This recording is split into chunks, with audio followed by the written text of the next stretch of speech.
Ni rectificará su política económica, ni modificará su gobierno. Los 6,2 millones de parados que hay en España son, al parecer, una consecuencia previsible y esperada de la crisis económica y, al parecer, también inevitable. Este es el mensaje que desde el jueves ha ido ganando Mariano Rajoy y su ejecutiva. El jueves recordarán cuando supimos que hay 6.200.000 españoles que no tienen trabajo. Hay una novedad de las últimas horas, una propuesta que hoy presentó el ministro de Economía, Luis de Guindos, en compañía de su homólogo alemán, el temido Wolfgang Schäuble. Voy a tratar de resumirles en titulares la extraña propuesta que hoy hemos escuchado aquí en España. Grandes corporaciones alemanas van a patrocinar pymes españolas, es decir, se viene a reconocer que los bancos españoles no tienen capacidad crediticia para alimentar a las pymes, que como saben suponen más del 90% del tejido productivo español, así que se va a recurrir, como les decía, a grandes corporaciones germanas para que sean ellas las que alimenten económicamente a las pequeñas y medianas empresas españolas. Una idea pintoresca que voy a tratar de que esta noche nos aclaren las personas que nos acompañan y que son Manuel Fernández Blanco, muy buenas noches. Buenas noches. Don Manuel Lago, muy buena noite. Guten Nacht. Muy bien, así me gusta, que vayamos avanzando. Xosé Luis Barreiro, muy buena noite. Buena noite. Y Lourenço Fernández Prieto, muy buenas noches. Buena noite. Bueno, vamos al plato de informativos. Allí, como siempre, está Uxía Rodríguez para que nos dé más detalles de todo lo que ha pasado con el mundo de la economía en las últimas horas. Con mucha paciencia. Cuéntanos, Uxía.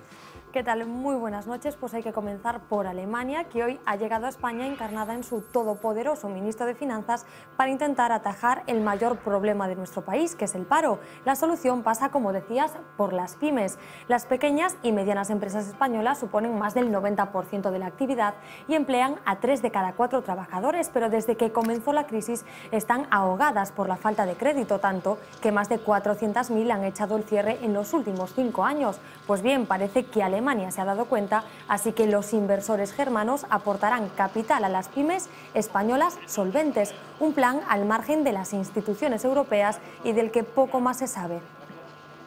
Es sponsorizar, es crear un patrocinio para que haya inversores privados que inviertan en el capital de estas pequeñas y medianas empresas que son competitivas y que tienen capacidad para generar empleo. No nos consideramos ningún club exclusivo, todos los demás están invitados a participar de este nuevo proyecto. Es una señal más de la cooperación, del entendimiento que existe entre el gobierno alemán y el gobierno español. Y yo ya he dicho que no solo tengo gran respeto por el camino emprendido por España, sino también gran confianza.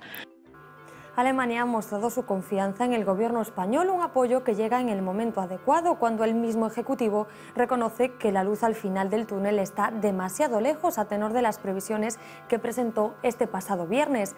Las colas del paro, según estas previsiones, seguirán siendo interminables este año, el que viene y el siguiente. En 2016, 1 de cada 4 españoles seguirá sin trabajo.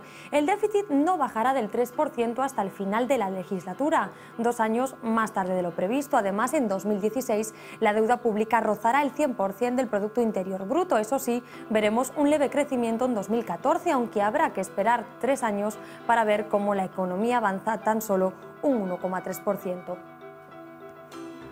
Y con estos datos sobre la mesa, hoy la ministra de Empleo se ha olvidado de los brotes verdes de los que hablaba hace tan solo unas semanas.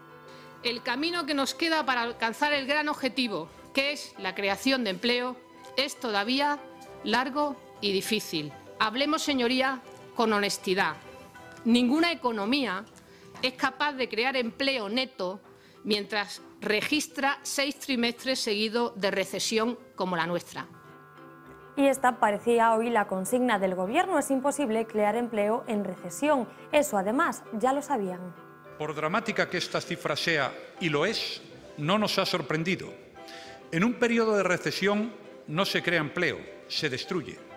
Pensar que cuando la actividad económica se contrae se puede reducir el número de desempleados es creer en varitas mágicas o en dislocadas políticas arbitrarias. Nunca me habrán oído hablar de prematuros brotes verdes, de periodos de bonanza o de recuperaciones a la vuelta de la esquina.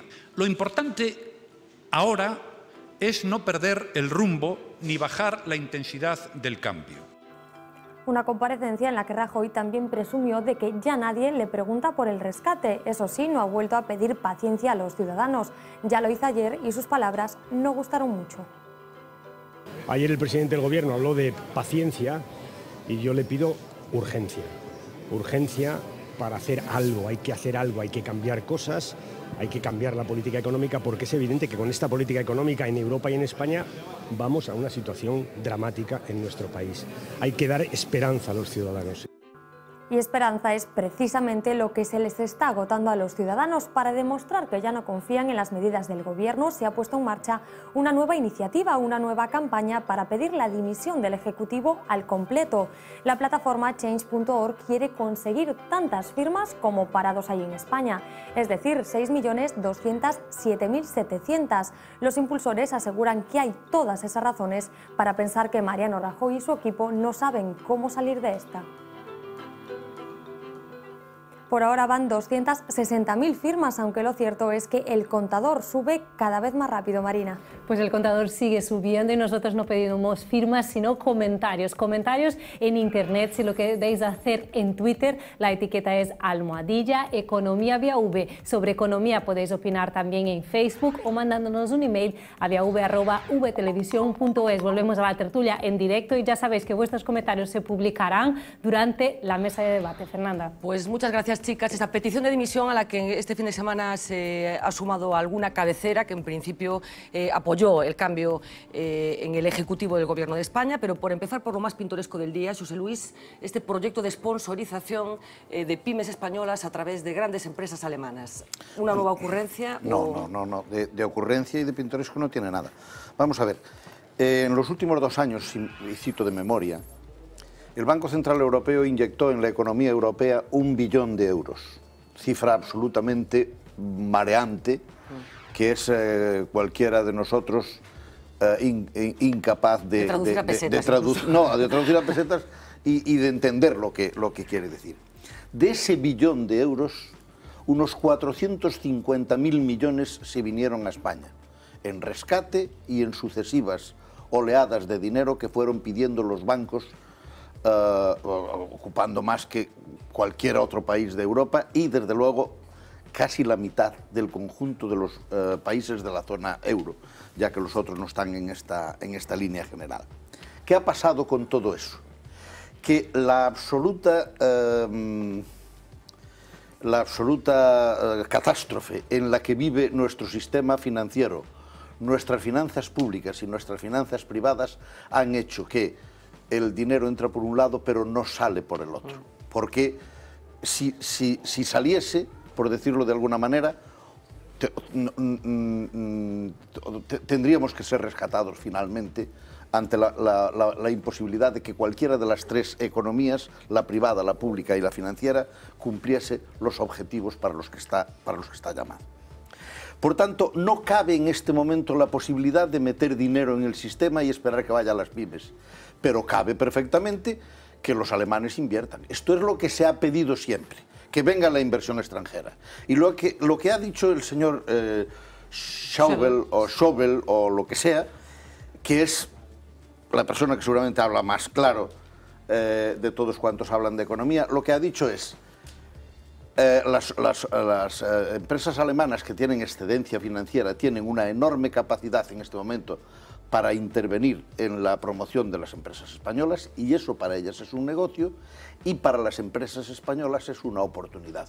Y por tanto basta con que un proceso elemental en la Unión Europea, que es la circulación abierta de los capitales que van a unas empresas o que van a otras, como van las mercancías y como van los trabajadores, se ponga en práctica y que ellos, que ya no saben dónde invertir allí, inviertan donde hay necesidad de dinero. ¿Riesgo de colonización empresarial no ves? No, porque estamos en la Unión Europea, claro. Es que, vamos a ver, no podemos en este momento tratar la economía alemana como si fuese distinta de la española, porque si no estamos en Bavia, claro.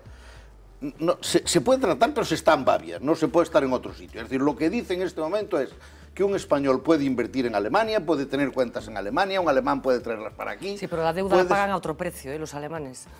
Porque la deuda es soberana. Claro, bueno, no, claro, no, es lo mismo. no, pero vamos a ver. La definición de Europa la hacemos entre todos, ¿eh? Y nosotros le hemos dicho a Alemania que queremos tener deuda soberana. Vamos a recordar las palabras de las primeras declaraciones de Mariano Rajoy. Yo no tengo por qué consultarle a Alemania lo que voy a hacer con los presupuestos. Bueno, pues paga. ya está, paga. Y como no le consultó lo que tenía que hacer con los presupuestos, se lo está consultando ahora. Porque la Unión Europea estamos en un proceso de construcción de un único ámbito político y de un único ámbito económico que en unas partes está más avanzados que otros, pero no en todas igual. A ver, hemos pedido muchas veces la unión bancaria. Los estados han dicho que no. ¿Hasta cuándo? Hasta que los bancos tuvieron que ser rescatados y hasta que todo el mundo sabe que no queda más remedio y lo vamos a hacer ahora. Hemos ido a la Constitución Europea para tomar decisiones de gobierno que homologasen una parte importante de las políticas fiscales. Hemos dicho que no y ahora estamos diciendo es que tenía que haber. Estamos pidiendo que haya un banco que funcione como la Reserva Federal o como el Banco Japonés, pero no queremos Estado federal, no queremos que haya un gobierno central de la Unión, sino que queremos que al final nos quede el último tramo soberano en nuestra casa. Bueno, así no se puede ir y por tanto vayamos tomando nota de las consecuencias. Y Alemania dice, no, si yo puedo pedir que el Banco Europeo actúe como una reserva federal, cuando haya federación, no antes, ¿verdad? Manuel, yo no sé si lo ves de una forma tan positiva. Digo, eu creo que é unha ocurrencia, porque o gallá fora o que di José Luis, que houvese capital industrial alemán que investira en España, en Galicia, houbera novas empresas, se potenciara a industria que existe o gallá. Pero eu creo que non é máis que unha ocurrencia. Esta onde se produxo? Pois nun pobo da provincia de Granada que se chama Loja, donde estaban falando nunha desas encontros de europeísmo, non? E iso é o marco. Nese marco de que se fala?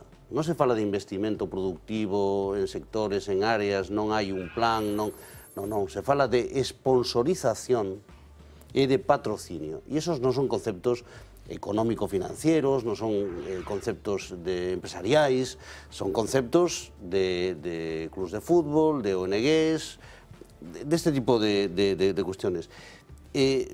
Ademais, se o capital alemán, que eu volvo a decir que me encantaría que viñera a investir a España, o fixera, pois vería a investir nas grandes empresas, nas áreas de negocio consolidadas, nas empresas de 20, de 30, de 50 traballadores que teñen... Pues eso non ten sentido como obxeto de investimento por parte de fondos de inversión, non? Bueno, polo de pronto, de Guindos dixo que 2 persoas do Ministerio van a estar exclusivamente centradas neste programa. Un programa de sponsorización. Digo, todo o mundo sabe que é eso, non? A sponsorización e o patrocinio é dar unha pequena subvención, unha pequena axuda para que alguén desenvolva... Para que aparecen as camisetas dos traballadores da PYME. En vez de dar ideas como yo, pues resulta que va y los critica. Dale ideas a Schäuble, que él, si las escucha luego las pone en práctica. E entón me parece willkommen a partir de agora nas pequenas... Que realmente faga porque o capital, eu creo que España e Galicia somos territorios, países competitivos, e que o gallá viñera a capital, o gallá a Volkswagen se instalara na Pinsal de Pontevedra. O sea, non é unha forma de saldar o país tampouco, non? Más todavía, se instalase más, quieres decir. Que se instalasen productivamente, que hubiesen fábricas alemanas aquí. Pero quiere decir que se instale, además de tener la SEAT y además de tener la Volkswagen, que meta ahora también el Lada, ¿cómo se llama? Que exista investimento. Porque anda que no tienen fábricas aquí en Alemania, ¿verdad? Sí, pero si fixésemos a pregunta de cal é a inversión alemana nova nos últimos 10 anos na economía española, habría dificultades para dar un nome, ¿no? Digamos que esos son investimentos que veñen de atrás, ¿no? E me queda unha idea na que estou totalmente de acordo con Barleiro, e é que o problema que teñen as pequenas, medianas e medianas empresas deste país é o financiamento. O sistema financiero é un vampiro, os bancos, estou totalmente de acordo con eles, son uns vampiros que chupan o sangue, todos os recursos financieros que o Banco de España, que o Banco Central Europeo, que o goberno pon a súa disposición e se quedan con el e deixan sin sangue a estructura productiva deste país. E iso hai que resolverlo. A solución non é a sponsorización, é unha verdadeira reforma financiera. A ver, Lourenzo. A ver, eu non sei cal é a solución, é verdade que non sei moi ben que decir, porque de finanzas entendo máis ben pouco, non? Pero a verdade é que eu tamén estaría incluso de acordo na perspectiva de Barreiro, o gallá, eu tamén coincido, o gallá fora así. O que pasa é que eu teño a impresión de que estamos con unha especie de pensamento económico máxico de como deberían de funcionar as cousas, que foi como funcionaban, pero que xa non funcionan. y con os bancos, efectivamente, que son vampiros. E están de moda as películas de zombies, e as películas de witches, e as películas de vampiros. Por algo será, ¿no? 1 billón de euros, a mitad de casi para España. Un billón. A mitad de casi para España e 88 millóns deses euros para o que se acaba de xubilar nun banco, ¿no? Sí. É dicir, todo isto construe unha realidade que efectivamente nos leva a falar de vampirización. A ver, cando Rajoy falou estes días, eu despois do venres e do luns, a verdade é que non sei moi ben xa que podemos decir. A min, Rajoy me parecía un comentarista do Tour de Francia nunha subida ao Tourmalet. Repito, camiño longo e difícil, punto honor, paciencia, sacrificio, perseverancia. De verdade que eu creo que eso non é, o sea, como conxunto de palabras, está ben para reflexar o que está todo o mundo vendo, ¿no? Pero mira, a anterior reunión deste tipo da Fundación Adenauer fixose en Santiago. Sí, efectivamente. E se non recordo mal, tamén estuvo este ministro, tamén estuvo de Guindos, e se non recordo mal, o que se dixo naquel momento foi... Fundación Perdona, que está vinculado ao partido de Angela Merkel. Claro. Entón, eso tamén é o contexto. Claro. Daquela agora en Loja, daquela España vai facelo ben, temos confianza en que fará ben, as medidas son as adecuadas, isto se fixo, non sei, non recordo exactamente, pero a mellor hai ano medio ou algo máis. E agora, que hai detrás desto, desta idea, que eu creo que coincido tamén, son os conceptos que se utilizan non teñen nada que ver co mundo productivo, nin co mundo financeiro, teñen que ver con poñer o nome na camiseta, é dicir, na camiseta dos que van a subir o Tourmalet, precisamente, non? Unha forma, eu creo que o que hai detrás desto é unha forma de entendemento, de apoio, de rescate desde a simpatía ideolóxica, efectivamente, é dicir, o partido que goberna en Alemania pois coincide na lógica e na forma de entender co que goberna no Estado español, e aquí hai unha expresión de apoio ideolóxico, e de apoio político, e de confianza, que se expresa nesas ideas. Ahora, eu creo que eso non ten nada que ver coa economía, e por si eu tiña dúbidas, o que acaba de dicir Manolo, que é bastante máis experto que a min, eu creo que o confirma, non? E acabo, hai unha declaración no fondo aquí de insolvencia política, non económica, sino política. É dicir, escutar o que acabamos de escutar de Guindos é pouco menos que decir, bueno, eu que sei desto, son MBA e sei moitísimo, créome este pensamento máxico, ¿no? E estes eslogans que non significan nada. E logo tamén, eu creo que a insolvencia política do propio goberno, é dicir, o luns acaba con isto, que empezou o venres, Sí, precisamente, entre el viernes y el lunes, ese día te escuchamos, Manuel, han pasado cosas. El jueves, como decíamos, conocíamos esos datos del paro, terribles. El viernes, Consejo de Ministros, para muchos inexplicables las medidas que se adoptaron. Algunos creen que insuficientes y otros creen que por el camino incorrecto. Y después, efectivamente, esa petición de paciencia por parte del presidente del Gobierno que escuchábamos ayer. Lo cierto es que desde el pasado jueves las alertas sobre la deriva en la que está yendo, hacia la que está yendo España se están multiplicando, e incluso la posibilidad de que tanto Mariano Rajoy en el caso de España como Alberto Núñez Feijóo en el caso de Galicia no lleguen a comer el turrón en sus respectivos puestos. Vamos a recuperar unas declaraciones que ayer hacía Xosé Manuel Beiras en una emisora de radio, unas declaraciones que después han tenido su aquel. Vamos a oírlo. Con todo o que está ocurrindo, como pretende manterse no poder simplemente porque nun momento determinado gañaron as eleccións? Me acuerdo que isto vai cara un reventón social monumental, e o único que me preocupa por responsabilidade é que as organizacións democráticas, realmente democráticas, políticas sobre todo da esquerda nun sentido amplo, pois que sexamos capaces de encarreirar adecuadamente ese reventón para que non sexa unha situación caótica que sexa o pretexto para golpes de Estado ou conversión desto nun réxime fascista moito máis descarado. Bueno, Manuel, Beiras habla de la posibilidad de un reventón social e incluso de la posibilidad de un advenimiento de un régimen fascista. Bueno, yo creo que ese escenario no es previsible inmediatamente, pero no es totalmente descartable. Derivas de ese tipo, aunque no sea un fascismo a la antigua usanza, si la situación sigue agravándose como lo está haciendo.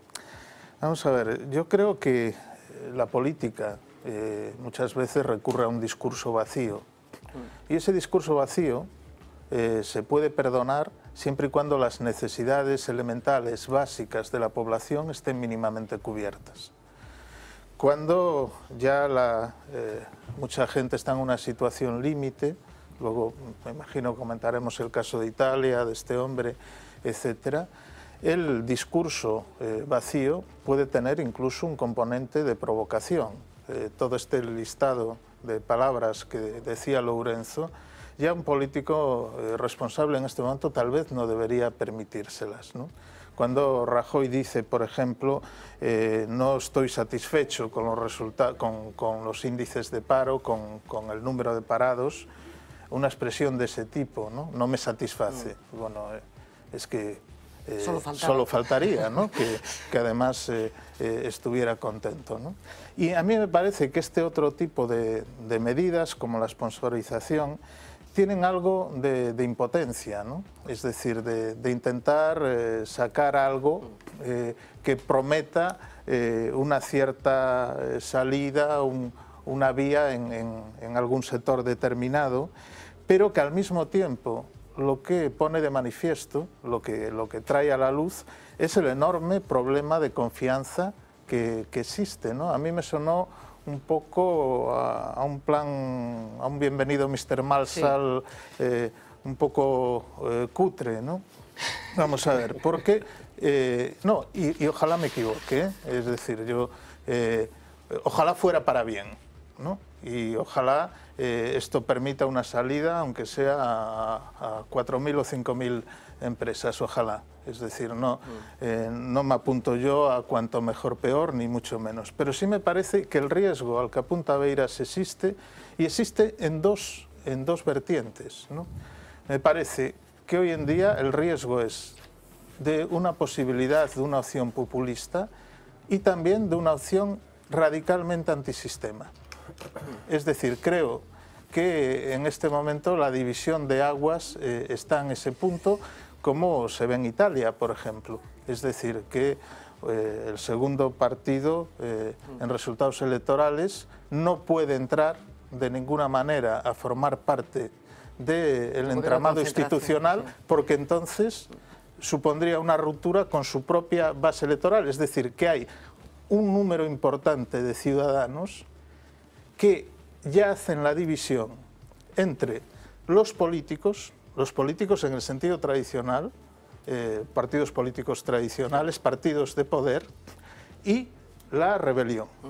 Y que eso pasa a ser ya de algún modo irreconciliable y abrir una fractura que a mí me parece peligrosa. Dejadme, porque al final Beiras lo que consiguió es marcar otra vez la agenda política gallega, porque hoy todos los partidos con representación en el Parlamento han valorado esta advertencia, como decíamos, que ayer hacía el líder de AGE sobre la posibilidad de que se produzca ese estallido social. Lejos de amainar, la tensión entre el líder de AGE y el presidente de la Xunta aumenta. El PP pedía la dimisión de Beiras por su puñetazo en el escaño, pero Beiras no solo se queda, sino que sigue retando al presidente, instándolo a que se vaya y advirtiendo de un posible estallido social por la situación económica. Echa más leña al fuego y sugiere la convocatoria de elecciones anticipadas. Hoy Feijóo apenas se paró a responder a preguntas, pero sí le contestó al líder de AGE. Uns traballamos por Galicia, outros dá a sensación de que a súa impotencia os leva a desfacer e a destruir. Nós nos dedicamos a construir e a facer. Beiras no se va, pero él y su gobierno tampoco. Ata o ano 2016, finais, este goberno seguirá traballando e Galicia terá un goberno estable.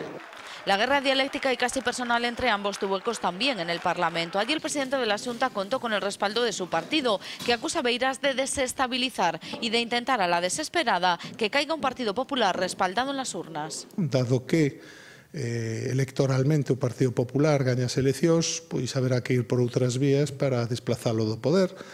Desde la oposición, Benega y PSOE evitaron respaldar claramente a Beiras, pero sí coincidieron en algo con él. La situación económica elevará la tensión social, una afirmación que también respalda a AGE. Cando se produce unha hecatombe económica, pois é lógico que pode existir unha reacción social moi contundente, porque estamos ás beiras de unha situación total e absolutamente dramática. Un modelo absolutamente injusto, profundamente reaccionario e que efectivamente vai a colocar a xente do común en moi mala situación. Evidentemente a situación é cada vez máis complicada en termos de dunha posible tensión social.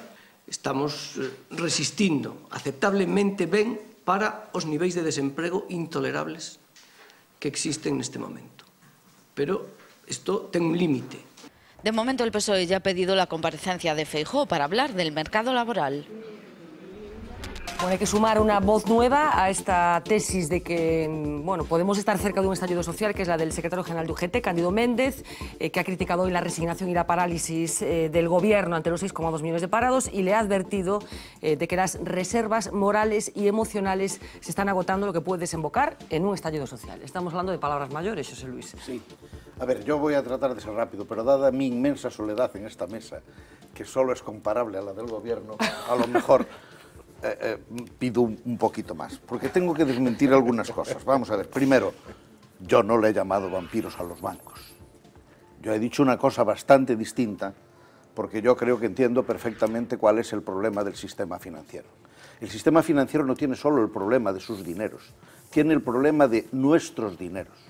Y por tanto está proveyendo una parte importante de los fracasos estrepitosos de muchas empresas y de muchas economías familiares que en este momento no tienen cuenta del recado. Y por tanto, si no se tapa eso, evidentemente los bancos dejan de ser solventes y lo primero que está en riesgo, véase Chipre, es nuestro propio dinero. Y no se puede hablar de otra manera. Tendremos que decirle a la gente que se salvan los bancos porque hay que salvar nuestro dinero. Y no olvidemos que la pirueta que hicieron los islandeses la están rectificando ahora por vía electoral, porque no es tan fácil el asunto de decir a la bye, a pesar de que el caso de Islandia era un poco distinto al nuestro, porque quien pagó fue Inglaterra, pero en todo caso ese tema yo no lo he dicho. La segunda cuestión que me parece enormemente importante, que es el tema de si estamos ante un momento de estallido social o no. Primero, no estamos ante ese momento. La sociedad española no está estallando. En este momento hay dos conflictos generalizados, que son el de las preferentes, es decir, los que hicieron preferentes las quieren cobrar, le importa un cuerno la economía general, quieren cobrar su preferente y nada más. Hombre, porque los estafaron. No, pero las quieren cobrar. Pero no están hablando de los bancos, ni del paro, ni de nada. Están hablando de mi preferente. ¿Dónde está mi preferente? Que me la paguen. Están hablando de una estafa reconocida por todo el mundo. De eso, de eso. Claro. Y luego los desahucios. Y esos son los dos conflictos que están en la calle. Los otros no están en la calle. ¿Y el paro no? O sea, el desempleo... No está. No. Ese conflicto existe, pero no está en la calle formando un Cristo. Los sindicatos están más quietos que nunca. Y saben muy bien por qué. Y por tanto, no le demos a la bola la nieve que no tiene. Nosotros tenemos una mayoría parlamentaria. No hay ningún grupo minoritario que esté en este momento en opción de hacer la tontería de Italia. Y por tanto, no avancemos lo que todavía no existe. Y hay una cosa sobre todo enormemente importante que decirle a la gente. A ver, no juguemos con fuego. ¿Por qué? Porque los gobiernos no se tiran solo por tirarlos, se tiran para poner otro. Y no hay otro gobierno. No hay nadie que en este momento pueda sustentar otro gobierno, entre otras cosas porque solo pasó un año. Y los partidos tardan un tiempo en madurar en la oposición y en recomponerse. Porque el conjunto de fuerzas que están surgiendo como alternativa al PP no tienen un programa cohesionado ni coordinado que tenga una alternativa a la crisis. Y por tanto, si nosotros insistimos desde los medios de comunicación en dar la sensación, por un punto siquiera limitado, de que la catástrofe puede ser la salida, estamos trabajando una irresponsabilidad absoluta en dos órdenes. En que no lo es y en segundo lugar en que ese elemento que decía Beiras no está en la calle. Y el único conflicto que hay en Galicia es su puñetazo en la mesa. No hay más en este momento abiertos. Y tal.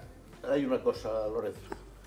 Cuando el cantar de Mio Cid quiso describir la batalla de Valencia, también dijo polvo, sudor y hierro, que podía ser perfectamente la descripción de la subida al Tourmalet.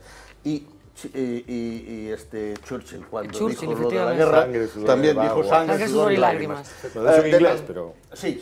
De tal manera que no cojamos en este momento la idea de decir, el gobierno es absolutamente tonto, no sabe nada y todos los demás están diciendo genialidades. No hay nadie en este momento, estoy pensando solo con una persona y no voy a decir quién es, que esté diciendo genialidades. ¿Y por tanto, vas a decir quién es? Eu empecé por aí. A ver, yo no me quiero poner colorado. Entonces, la cuestión es que en este momento la forma que tenemos nosotros de... Porque da la sensación de que cuando decimos tiene que haber una alternativa, hay que crecer, parece que estamos diciendo... A ver, vamos por orden, que esto ya es previsto que esto pasara. A ver, Lourenço, espera un momento, Lourenço, que estaba... Efectivamente, pero todo eso se dixo. E iso non soluciona ningún problema. E só falta unha cousa, é dicir, que eu vou aproveitar para decir, xa que falamos de Beiras e da situación, se me permitides, eu creo que Beiras se equivocou, que é o único que Barreiros non di, é dicir, equivocouse fundamentalmente por unha razón, porque el tamén dixo nesas declaracións que respondía a unha provocación, coa súa puñada, co seu puñetazo. E eu creo que, justamente, se iso é así, o provocador, que neste caso era Feijóo, é o que controla a situación. Eu creo que é unha parte do que está detrás do que dice Barreiro. É certo que moita xente aplaude o xesto, e a mí iso me preocupa, porque se hai xesto, non hai política, non hai dialéctica, non hai alternativa.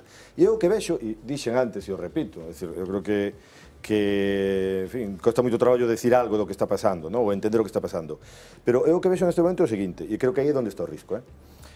Todo o mundo está facendo o que sabe facer, pero que aprendeu hai moitísimos anos.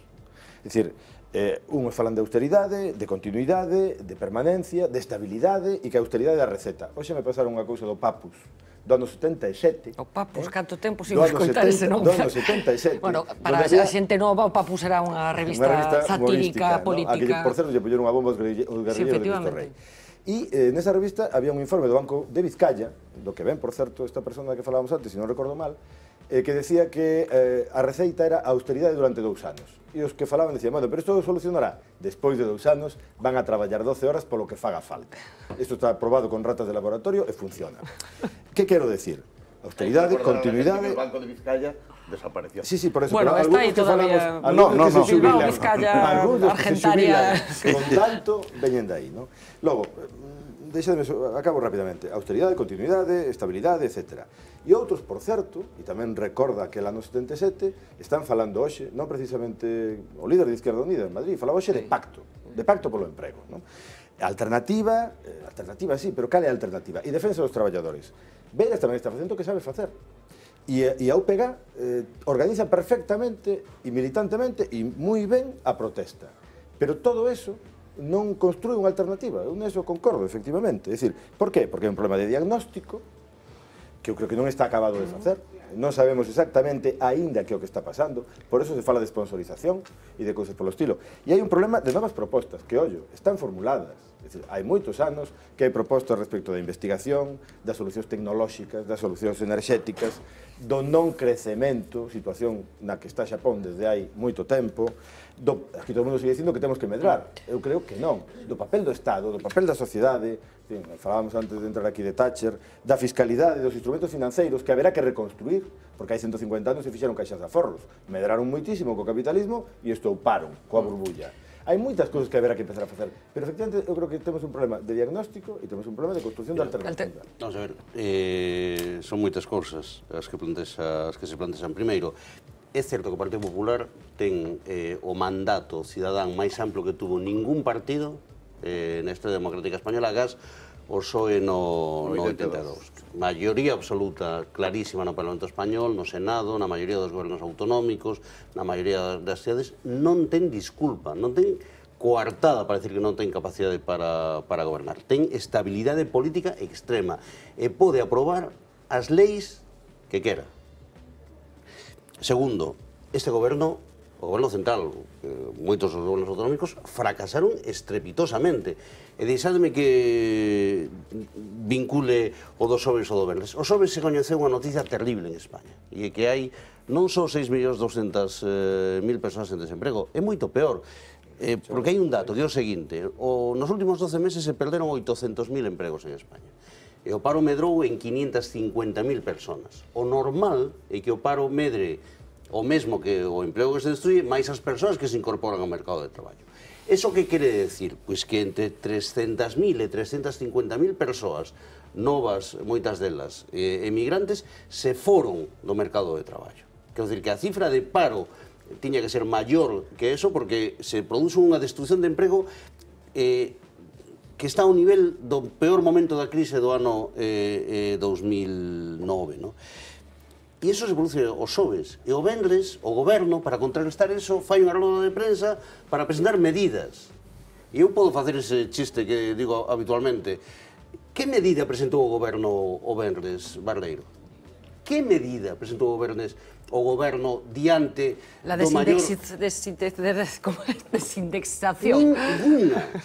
O goberno do Partido Popular, o venres, que xunta a vicepresidenta, os dous ministros que levan a xestión económica, falan e falan e falan e non din nada.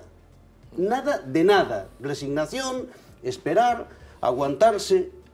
A terceira idea é que este é un goberno que tira a toalla. O cadro económico, macroeconómico que presenta o goberno, dicindo que non vai haber crecemento e que non vai haber emprego hasta o ano 2015 ou o ano 2006 e que non o saben exactamente, que saberá o que pasa, é un goberno que tira a toalla, que renuncia, que está dicindo que non ten ninguna idea, que hai que esperar, que hai que ver o que sucede e a ver como veñen dadas. E que, mentras tanto, paciencia. Eso dixo con outras palabras bastante máis feas a diputada de Alicante, Fabra. O dixo con outras palabras, porque é unha niña rica mal criada. Rajoy o di de outro xeito, paciencia. Isto é o mismo que Fabra. Nese sentido, eu concordo que na rúa non está vendo unha movilización brutal das persoas. Eu concordo con eso. E tamén creo que Barleiro insinúa por que os sindicatos non están convocando unha folga xeral, porque son conscientes de cal é a realidade das empresas, dos traballadores, do medo social. E de su fracaso continuado. Bueno. As dúas folgas xerais que fixeron os sindicatos, na miña opinión, e a participación millonaria de persoas na rúa é un exemplo. Pero deixame que diga... Unha maneira de verlo. Sí, deixame que diga un elemento nese sentido. Para min, o terrible que está sucedendo é precisamente que non se este manifestando máis públicamente esos procesos. O especialista en ese tipo de psicología ao mellor nos pode aportar algún dato. Quero decir, cada un de nós sabe... Está procesando en privado, digamos. Cada un, claro, o proceso de interiorización de medo que non é ni siquiera quen de salir a mobilizarse en movilizacións organizadas. Eu quero decirlo aquí, eu quero decirlo aquí, eu cada día que pasa, un amigo meu, un coñecido meu, un pariente, verlo emprego, lle pecha a empresa, lle pecha o negocio, non hai ninguén que eu coñeza que non teña medo hoxe de que lle vai pasar mañán no seu emprego. Non coñezo ninguén. E nesa situación está vendo unha interiorización cara adentro, cara ao fogar, cara ao interior das persoas dun estado de frustración que, creo eu, do que fala Beiras. No momento en que eso rompa a barreira, pois pode ocurrir o que non debería ocurrir. Déjame, no, falta Manuel, pero dejadme porque veíamos, Manuel, te escucho enseguida, pero sucedía algo ayer en Roma, bueno, que nos ha hecho mirar un poco hacia adentro. Luigi Preti, se llama uno de los protagonistas de la jornada de ayer, esa persona que decidía coger una pistola y emprenderla a tiros. 49 años, separado desde el 2011, sin trabajo desde hace meses y con un hijo de 10 años. Su situación económica le había obligado a regresar a casa de sus padres. ¿Les suena? Era una persona desesperada, no un loco. Es el retrato del fiscal jefe de Roma tras haber hablado en el hospital con el calabrés Luigi Preti. Su objetivo era suicidarse tras arremeter a balazos contra la clase política italiana reunida en el Palacio de Quirinal. No consiguió ni una cosa ni la otra. 2 agentes de los Carabinieri le impidieron acceder a la Plaza Colonna ante la llegada de los ministros. La policía y una embarazada que pasaba por allí acabaron recibiendo los disparos. Luigi, confesándolo todo, ideó su plan 20 días antes, consiguió una pistola en el mercado negro y llegó a Roma la noche anterior con el objetivo de llamar la atención a tiros. El macabro último gesto de quien lo ha perdido todo. Será el rostro de Luigi Preti, este desempleado italiano que decidió hacer esto. Manuel. Vamos a ver, creo que tiene mucho que ver con lo que estábamos introduciendo. Había un precedente, ¿recordáis, cuando todo se empezó a ponerse tan feo en Grecia, que fue aquel hombre que se había quemado lo bonzo, efectivamente? Sí, aquí también hay algún episodio de ese tipo. Y, sobre todo, tenemos un incremento de los suicidios, por ejemplo, ligados a la ruina económica, a los desahucios. Porque, perdona que te interrumpa, Manuel, lo que apuntaba Manuel Lago, tu percepción como profesional de la salud mental es que se está Vamos a ver. canalizando a través de eso. Yo creo que hasta ahora se está canalizando la violencia, sobre todo contra uno mismo. Uno de los grandes éxitos de la ideología neoliberal es habernos hecho cada uno empresarios de nuestra propia vida y responsables de nuestros éxitos y de nuestros fracasos. La época de la posmodernidad se caracterizó por el individualismo extremo y la ruptura de las respuestas colectivas y de las organizaciones colectivas, incluidas sindicatos, etc. Entonces, si hay una fragmentación de lo social, de lo común, las respuestas son individuales, pero si esa respuesta es el fracaso, la violencia se puede volver contra uno mismo. Y hasta ahora lo que estamos viendo es eso. Hasta ahora, hasta este momento en Italia. Yo escribía un pequeño artículo hace unos días en el periódico, en La Voz, sobre este suicidio doble en Santiago y además el caso de un empresario que se arrojó desde la ventana, ¿no? Esta es la violencia íntima, una violencia que ante el fracaso se dirige contra uno mismo.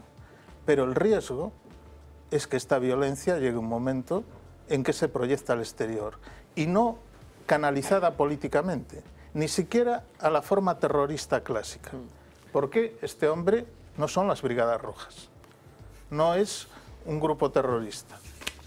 Son actos individuales de frustración y hay que tomar muy en cuenta esto, porque nosotros cuando nos ponemos a hacer grandes análisis macroeconómicos, nos olvidamos a veces de que todo esto se está cociendo.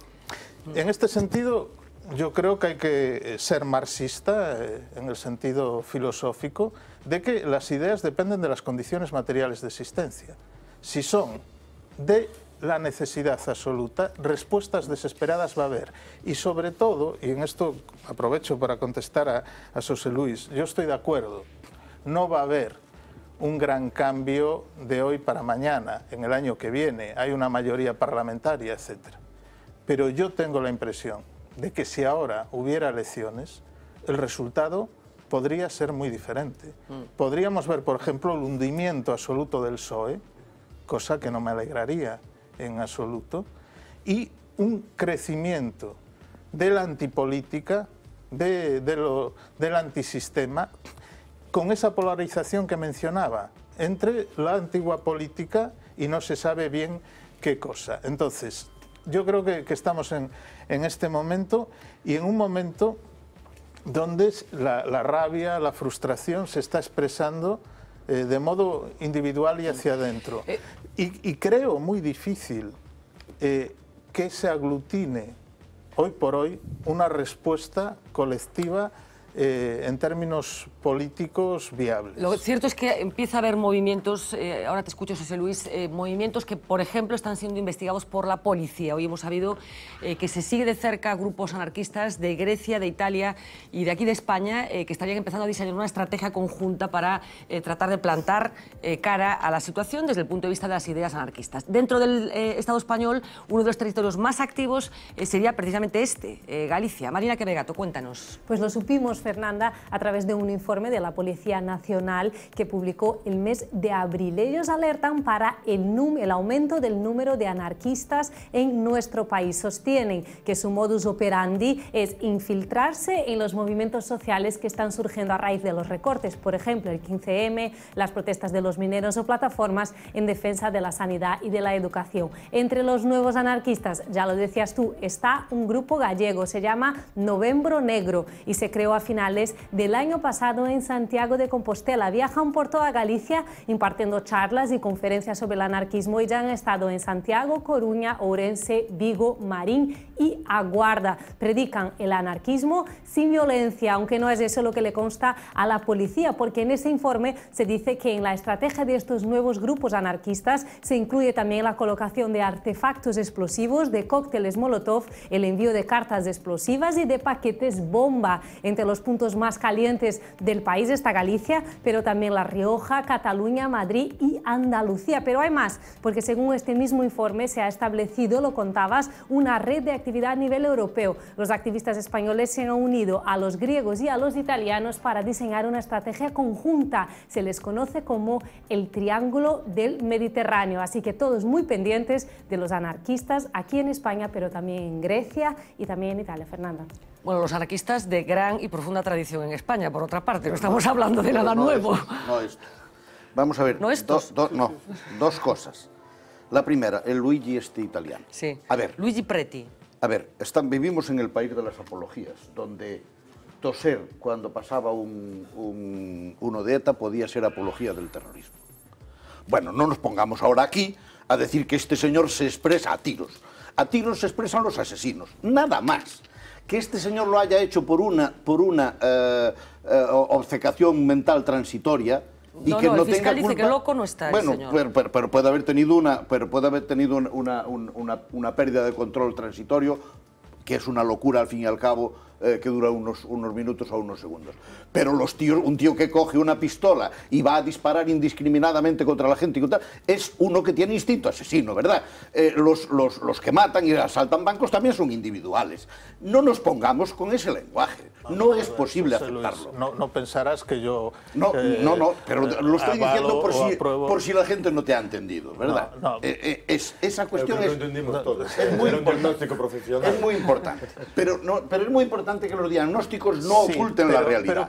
Un tío que coge una pistola y va a la plaza y mata a un señor o lo quiere matar, es un asesino. Pero a mí me preocupa solo un matiz.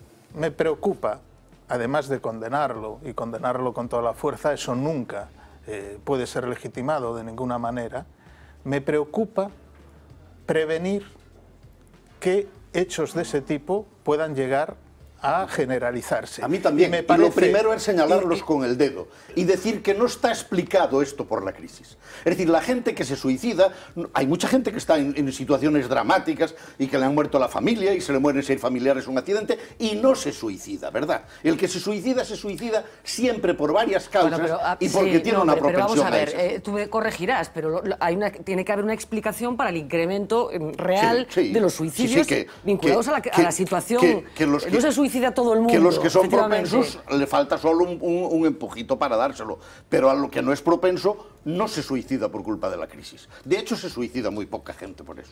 Segunda cuestión que me parece... puede ser matizado. Segunda cuestión, puede ser matizado, pero yo no lo quiero matizar. Son otro tipo de suicidios. Yo no lo voy a matizar. La segunda cuestión. Vamos a ver, nosotros podemos estar en este momento interiorizando las cosas, o también podemos ser inteligentes y estar viendo lo que pasó en Grecia. A ver, ¿qué hizo Grecia? Grecia se lanzó a la calle, rodeó el Parlamento, paralizó a Atenas, montó la trifulca de las elecciones, sacó la Sirisa de adelante. ¿Y dónde están ahora los griegos? Peor que nosotros, con la prima de riesgo por los 1000, se han ido todos a casita. Ya se acabaron las bromas en las calles y ya saben que por esa vía no se sale. Y por tanto será bueno que en vez de decirle a la gente que hay piedras filosofales, se lo recordemos aquí. Oiga, no se vaya por el camino de Grecia, que ellos ya fueron y ya pararon, ya dieron vuelta para atrás, porque Grecia está ahora bastante pacificada y no está mejor. Bueno, a lo mejor hay que hacer una cierta autocrítica por parte de los medios de comunicación y a lo mejor ha dejado de ser noticia. Yo tampoco soy capaz de decir que absolutamente no haya protestas en Grecia, ¿no? Markaris, que se convirtió en un éxito. Sí, pero... Y por cerrar, ¿tú crees que esta investigación policial en torno a grupos anarquistas no... No, vamos a ver, no. Yo creo que eso también son... los grupos anarquistas de ahora no tienen nada que ver con una filosofía anarquista que presidió... exactamente, o los sindicatos anteriores de la República, ¿no? Yo creo que lo que hay ahora mismo es algaraderos, no sé si se dice así, que aprovechan este momento para hacer algaradas. Y para meter a la gente que es de otra naturaleza, los de las preferentes y los de los desahucios, etcétera, convertirlos mediante el proceso de infiltración en anarquistas. Yo creo que eso es un movimiento... Isto xa o escribiu Chesterton, bueno, pues, hai moitos anos. Me alegro de haber pero daquela había anarquistas como hai hoxe, e vou a recordar unha cousa, a Cánovas, a McKinley, a Lincoln, a Canalejas, a Dato, os mataron anarquistas dunha tendencia que creían na acción política individual. Non digo que este señor de Roma fixera eso. Ahora, que estes dos policías mortos, asesinados por un asesino desequilibrado... Non morreron. E os suicidas dos que se falaba son produtos dun contexto de crise, eu creo que eso é algo perfectamente que se pode decir... Non só del contexto de crise. Son produto tamén dun contexto de crise, non? E entón, caso, que o anarquismo aquí ten unha base... Eu entrei nesa página web, cando vi que íbamos a falar desto, entrei na página web, e efectivamente, o que vin foi o seguinte, non os conocía de nada, nunca ia falar deles, digo o que vin, como historiador que conoce o anarquismo e o ten estudiado levemente e leído cousas sobre eso. O que vin son unha xente nova que busca unhas referencias, efectivamente, sí, en Durruti, nos libertarios, non falan nunca de acción individual, falan de acción colectiva. Eu non teño especial simpatía por o anarquismo, pero tampouco antipatía. É dicir, o que vexo xustamente é xente bastante culta, que invita a profesores de universidade ás súas reunións, que se pregunta por problemas polos que nos preguntamos todos, e que teñen perfecto dereito a facelo. E que, ademais, eu creo que hai que ter moito cuidado con esa lógica de Chesterton, porque, ao final, el hombre que era jueves eran todos, non? É dicir, había un hombre para cada semana e todos estaban na conspiración. No, a mí incluso gustaría que vinieran aquí no programa, vamos a invitarlos, porque a mí me parece que é interesante saber... Me parecía que tiña unha página moi ben feita, que efectivamente estaban conectadas... Non están ocultos. Contra a medicalización da infancia. Por certo, tú tamén o dixes, non están ocultos, quero dicir, que non están... E logo hai unha cousa máis que quería decir, e é que eu creo que efectivamente a violencia nun contexto de crise se canaliza de moitas formas, non? E tamén volverá seguramente para a nosa desgracia, por eso facía mención ao principio, esa idea de que o individuo, e máis en tempos de crecente individualismo, que se chama neoliberalismo, porque na época liberal, libertario, teñen a mesma raíz por algunha razón, que o individuo pode solucionar problemas. O sea, se ti matas a Lincoln, solucionas un problema. Se ti matas a... Se ti botas... Mateo Morral botou unha bomba na boda de Alfonso XIII, quería que solucionaba un problema. Hai moitos exemplos, Abad Bermejo facía tamén asesinatos selectivos, non? Efectivamente, e ademais tamén tiña unha reconstrucción dunha forma de anarquismo ou de anarcocomunismo un tanto especial, non? O que pasa é que eu creo que todo isto a mí me leva a decir que non pasa nada porque a xente seña anarquista, pero que, en todo caso, o anarquismo tamén é unha forma de política, e o anarquismo español acabou tendo ministros, por certo. Bueno, una novedad interesante desde el punto de vista del debate político, que, como decía, trataremos de traer aquí al programa para que nos expliquen exactamente cuáles son los objetivos de este novembro negro que, como acabamos de saber, está siendo investigado por la policía. Vamos a hacer una pequeña pausa de publicidad, pero a la vuelta, para que veamos que las cosas dependen de a quién le pasen y cuándo le pasen, vamos a recordar acuerdos concretos a los que se llegó en una época distinta y que beneficiaron a Alemania. A la vuelta de publicidad.